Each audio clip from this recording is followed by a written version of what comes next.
کھانے پینے کی اشیاء میں ملاوٹ آج پاکستان میں عوام کی صحت کے لیے سب سے بڑا خطرہ ہے اور ہر ماہ ہزاروں افراد ملاوٹ شدہ اشیاء کے استعمال کی وجہ سے جاں بحق یا سنگین بیماریوں کا شکار ہو رہے ہیں۔ دودھ جانوروں سے نہیں بلکہ سنگھاڑے کے پاؤڈر، سرف، الائچی اور کوکنگ آئل سے بنایا جا رہا ہے۔ مرغی کے نام پر مرغیوں کو مرغی کا ہی گوشت کھلا کر اور ہارمونز کے ٹیکے لگا کر تیار کیا جا رہا ہے، جس کی وجہ سے وہ مرغی جو فطری طور پر 1 کلو سے اوپر نہیں جاتی 3 کلو کی ہو کر مارکیٹ میں بکتی ہے۔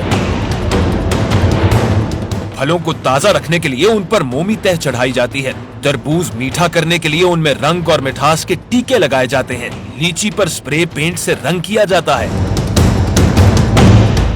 حد تو یہ ہے کہ لہسن کا وزن بڑھانے کے لیے اسے تیزاب میں ڈبویا جاتا ہے، آٹے میں میدے کی آمیزش کی جاتی ہے اور میدے میں سنگھاڑے کا پاؤڈر ملایا جاتا ہے، چنے کے چھلکے پیس کر چائے کی پتی تیار کی جاتی ہے، پھر اس چھلکے پر رنگ کر کے چائے میں ملا دیا جاتا ہے، مرچوں میں چوکر ملائی جاتی ہے، ٹماٹروں کی بجائے آلو، کدو، اراروٹ اور رنگ ڈال کر مضر صحت کیچپ بنائی جاتی ہے۔ گوشت کا وزن بڑھانے کے لیے ذبیح کی شہرگ میں پانی، مردہ جانوروں کی چربی سے گھی، ادرک کو تیزاب میں ڈبو کر صاف کیا جاتا ہے تاکہ وہ تازہ نظر آئے۔ گاڑیوں کے تیل کو گھی اور کھانے کے کھیل میں ملانا اور ان سے پکوڑے اور سموسے تیار کیے جا رہے ہیں۔ سبزیوں کی ہنگامی پیداوار کے لیے بھی آکسیٹوسن نامی انجیکشن کا استعمال معمول بن گیا ہے۔ ماہرین کے مطابق اس طرح قدرتی طور سے سبزیوں اور پھلوں کو لائق استعمال ہونے میں تقریباً 10 سے 15 دن لگ جاتے ہیں۔ ڈاکٹروں کا کہنا ہے کہ آکسیٹوسن کا استعمال عام طور پر ڈیلیوری میں پریشانی کے وقت کیا جاتا ہے، اس کے علاوہ اس دوا کا کوئی استعمال معروف نہیں۔ ڈاکٹروں کی یہ بھی رائے ہے کہ آکسیٹوسن سے تیار کی جانے والی سبزیوں سے لوگ پیٹ اور دیگر خطرناک عارضوں کا شکار ہو سکتے ہیں، بلکہ کینسر تک کی بیماری بھی لاحق ہو سکتی ہے۔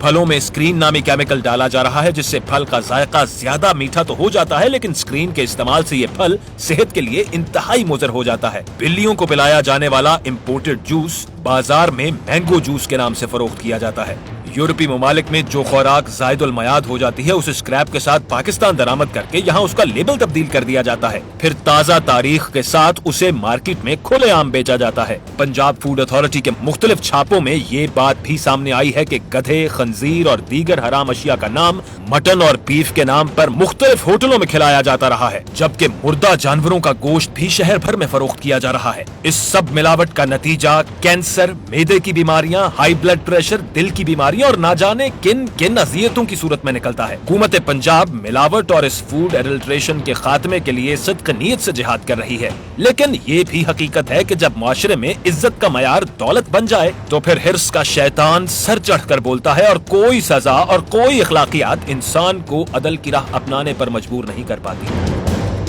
اس وقت حد یہ ہے کہ یہاں پہ بڑے بڑے نامور کمپنیز ہوں، میں بہت بڑے بڑے نام والی کمپنیوں کے بات کر رہا ہوں، یا چھوٹے گھریلو کاٹیج انڈسٹری ہو، سب کے سب اس جرم میں شریک ہیں۔ حالت یہ ہے کہ اس ملک میں اب تو زہر بھی خالص نہیں مل رہا، زہر کے اندر بھی ملاوٹ ہو رہی ہے۔ کسان جو ہے مہنگا ترین پیسٹیسائڈز خرید کے اپنی فصلوں میں ڈالتے ہیں اور وہ کیڑے مکوڑے جو ہیں وہ مرتے نہیں ہیں۔ مرتا کون ہے؟ ان کی گائے، بھینسیں اور دیگر جانور، جنگلی جانور وہاں پہ آ کے جب وہ پانی پیتے ہیں زہر آلود جس میں پیسٹیسائڈ ملے ہوتے ہیں وہ مر جاتے ہیں۔ گدھ جو ان کا گوشت کھاتے تھے وہ مرنا شروع ہو گئے، یہاں تک کہ اگر اب آپ پنجاب کے دیہی علاقوں میں اور دیگر علاقوں میں جاتے ہیں تو ذرا یاد کریے گا آپ نے آخری باری گدھ کب دیکھا تھا۔ گدھ بھی ناپید ہوتا جا رہا ہے، آپ کو چیل نظر آئے گی، آپ کو چیل نما اور چیزیں نظر آئیں گی، گدھ آپ کو نظر نہیں آئے گا۔ مرغی ایک ایسی چیز ہے کہ ہمارے یہاں خوشی کا دن ہو یا غم کا دن ہو، مرغی نے تو اس کو تو پھڑکانا ہی ہے ہم نے۔ وہ شادی ہو، بچے کا عقیقہ ہو تو مرغی کاٹنی ہے، اور کسی کا 40واں ہو یا کسی کا 100واں ہو تب بھی ہم نے مرغی کاٹنی ہے۔ لیکن مرغی ہمیں کس قسم کی مل رہی ہے؟ وہ ملک جس کا یعنی 11ویں نمبر پہ آتا ہے دنیا کے اندر برائلر کی پروڈکشن میں، برائلر بنا کیا رہا ہے؟ واچ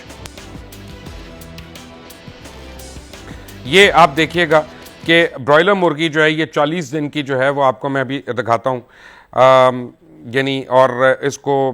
4 کلو تک اس کا وزن پہنچتا ہے اور پھر اس کو کنزیوم کیا جاتا ہے۔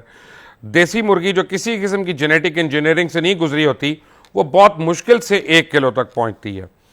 اس قدر اس کی تیز گروتھ ہونے کی وجہ سے مختلف ادویات اور اینٹی بائیوٹکس کے ٹیکے اور مخصوص فیڈز ہیں۔ مرغیوں کو وزن بڑھانے کے لیے سلفونامائڈ کے ٹیکے لگائے جاتے ہیں، اس کے علاوہ مختلف جراثیم اور انفیکشن سے بچاؤ کے لیے اینٹی بائیوٹکس اور اینٹی پروٹوزون ادویات دی جاتی ہیں، جو اس چھوٹے سے عرصے میں عرصہ حیات میں مرغی سے نکل نہیں پاتی اور ان مرغیوں کے گوشت میں یہ ادویات جو ہیں وہ رہ جاتی ہیں اور ان مرغیوں کا گوشت صارف کے جسم میں یہ تمام زہر جو داخل کر دیتا ہے، جو ایک طرف اینٹی بائیوٹکس کے خلاف ریزسٹنس پیدا کرتی ہیں، دوسری طرف سانس اور پیٹ کی بیماریوں کا سبب بنتی ہیں۔ اور ان مرغیوں کو کھانے کے لیے ان کے ہم جنسوں کی آنتیں، چربی، مردہ جانوروں کے گوشت، سور کی چربی اور خون اس کا جو ہے وہ ان کی خوراک میں ڈالا جاتا ہے تاکہ فیٹس جو ہیں وہ زیادہ پیدا ہوں اور یہ جلد از جلد موٹی ہو جائیں۔